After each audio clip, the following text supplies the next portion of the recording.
Hello everyone, welcome to my channel. তো দেখতেই পেলে আজকে নিউ ইয়ারের দিনে আমরা চলে গেছিলাম একটু ঘুরতে। গিয়েছিলাম হচ্ছে ভিরিঙ্গি কালীবাড়ি।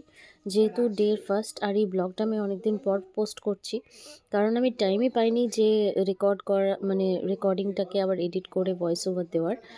তাই জন্য একটু লেট হয়ে গেল পোস্ট করতে। এখানে দেখো আমরা ভিরিঙ্গি কালীবাড়ি পৌঁছে গেছি। বাইরে একটু মিষ্টি কিনছিলাম, যেহেতু এত দূর আসা হলো তো একটু ভাবলাম পুজো দিয়ে দিই। আর ওই দিন কি ভিরিঙ্গি কালীবাড়িতে ভীষণ ভিড় ছিল। আমরা মোটামুটি 5টা বাজছিল যখন আমরা পৌঁছেছি, মানে ইভিনিংয়ের 5টার সময়। তখন ভিড়টা একটু কমে এসছে। সকালের দিকে ভিড়টা ভীষণ ছিল, সেই জন্য আমরা সকালের দিকে যেতে পারিনি। তো ইভিনিংয়ের টাইমটায় আমরা চলে এসেছিলাম কালীবাড়িতে।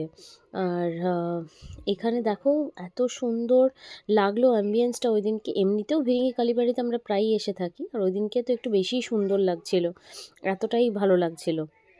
ভেতরটা খুব সুন্দর করে সাজিয়ে দিয়েছিল, আর ইভেন মায়ের মূর্তিটাও খুব সুন্দর লাগছিল দেখতে। আমরা প্রায় ভিরিঙ্গি কালীবাড়ি যাই।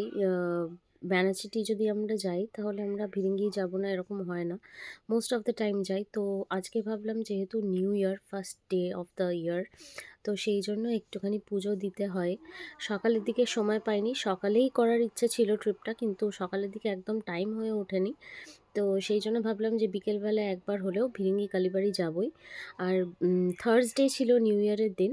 আর দেখতে পাচ্ছ কতটা সুন্দর লাগছে মাকে। মোস্টলি সব জুয়েলারি পরিয়ে দিয়েছিল, আর এত সুন্দর দেখতে লাগছিল, খুব সুন্দর লাগছিল। আর আমি, ভাই, কাকিমা, মা সবাই মিলে আমরা গেছিলাম ভিরিঙ্গি কালীবাড়ি দেখতে। আর খুব সুন্দর, খুব মজা করেছি আমরা। বাইরের জায়গাটাতেও অনেকে প্রদীপ জ্বালিয়েছিল, দেখতে পাচ্ছ এই জায়গাটায়। এখানে বলি টলি দেওয়া হয়। আর এই জায়গাটাতে তোমরা তোমাদের উইশ ইয়ে করে ওখানে নিজের নিজের মনস্কামনা বলে মোমবাতি জ্বালাতে পারো। এটা হচ্ছে কালীবাড়ির পেছন দিকটা যেখানে শিব মন্দিরটা আছে, ওই জায়গাটা খুব সুন্দর করে কালীবাড়িটা সাজিয়ে দিয়েছিল প্রচুর ফটোস দিয়ে। তো এটার পরে আমরা চলে গেলাম সাই মন্দির, কারণ প্রতি থার্সডে আমরা সাই মন্দির ভিজিট করি। এখানে দেখো সাই মন্দিরেও ভীষণ ভিড় ছিল। মোস্টলি পৌঁছাতে পৌঁছাতে আমাদের 7টা, সাড়ে 7টা হয়ে গেছিলো সাই মন্দির। আর ওটা যেহেতু আমাদের বাড়ির খুব একটা দূর নয় ওখান থেকে, তো সেই জন্য ভাবলাম যে একটুখানি থাকবো। আর থার্সডে যেহেতু ছিল, তো থার্সডেতে বাবার পালকি বের করে এবং খুব মজা হয়।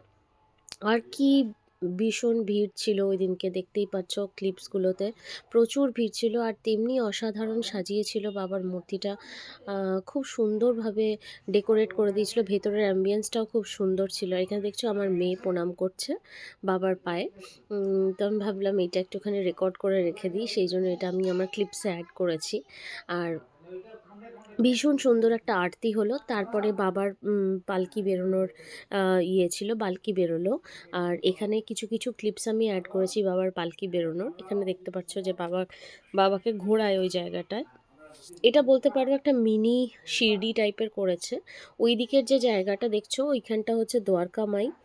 আর এই সামনের যে জায়গাটা, এখানে বাবার পালকিটাকে ঘোরায় ওই চারিপাশেই ঘোরায় আর কি। তো আমরাও মাঝে মাঝে পালকি ধরে সেবা করতে পারো, তোমরা যে যেরকম ইচ্ছা সেরকমভাবে পালকি ধরে সেবা করতে পারো।